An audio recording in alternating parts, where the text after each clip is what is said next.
അഥവാ പുണ്യനദികളിലെ സ്നാനം ഹിന്ദുക്കളെ സംബന്ധിച്ചിടത്തോളം അനുഗ്രഹീതമായ കാര്യമാണ്. പുണ്യസ്നാനം പാപനാശകമാണെന്നും പിതൃക്കളുടെ പുണ്യം ലഭിക്കുമെന്നാണ് വിശ്വാസം.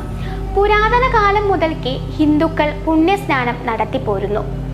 ഗംഗ, യമുന, സരസ്വതി നദികളിലെ സ്നാനം അതീവ ശ്രേഷ്ഠമായാണ് ഹിന്ദുക്കൾ കരുതുന്നത്. ഈ നദികളെ ഒരു ജലാശയം എന്നതിലുപരിയായി ദൈവികമായ ഒന്നായാണ് ഹിന്ദുക്കൾ കരുതിപ്പോരുന്നത്.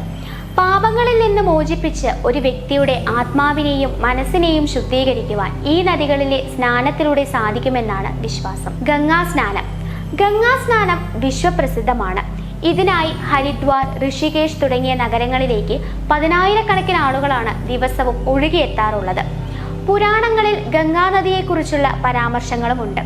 വിഷ്ണു ഭഗവാന്റെ പാദത്തിൽ നിന്നും ഉത്ഭവിക്കുന്ന നദിയാണ് ഇതെന്നും ഹിമാലയ പുത്രിയാണ് ഗംഗയെന്നും ഐതിഹ്യങ്ങൾ പറയുന്നു.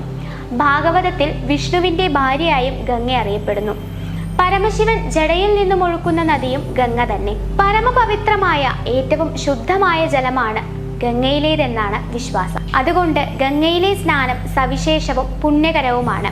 ഗംഗാനദിയിലെ സ്നാനത്തിലൂടെ ആത്മാവിന് മോക്ഷം ലഭിക്കുമെന്നാണ് വിശ്വാസം. മകരസംക്രാന്തിക്കും കുംഭമേളയ്ക്കും ഗംഗാദസറയ്ക്കും ദശലക്ഷക്കണക്കിന് ജനങ്ങളാണ് ഗംഗാസ്നാനത്തിനായി എത്തുന്നത്. രാത്രിയിൽ പുണ്യസ്നാനം നടത്തരുത് എന്ന് പറയുന്നത് എന്താണ്? പുണ്യസ്നാനത്തിന് സമയമുണ്ടോ? ഉണ്ട്. പുരാണങ്ങളിലടക്കം പ്രഭാതങ്ങളാണ് സ്നാനത്തിന് ഉചിതമായി പറയുന്നത്. സൂര്യാസ്തമയത്തിന് ശേഷം പുണ്യനദികളിൽ കുളിക്കുന്നത് അശുഭകരമാണെന്നും പറയുന്നു. ഇതിനു പിന്നിൽ ചില കാരണങ്ങളുണ്ട്. പണ്ടത്തെ വിശ്വാസങ്ങൾ അനുസരിച്ച് രാത്രി സമയങ്ങൾ, അതായത് സൂര്യാസ്തമയത്തിന് ശേഷമുള്ള സമയം, അദൃശ്യ ശക്തികളുടെ സ്വാധീനം അനുഭവപ്പെടുന്ന സമയമാണ്.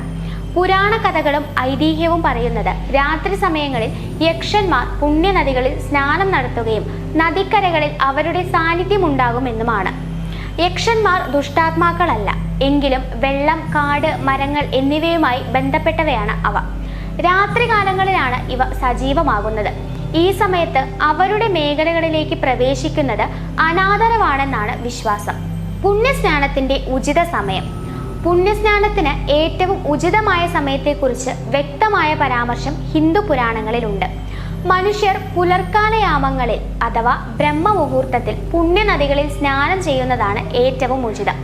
ഈ സമയത്ത് ആത്മീയമായ ഊർജം ഏറ്റവും കൂടുതലായിരിക്കും എന്നാണ് പറയപ്പെടുന്നത്.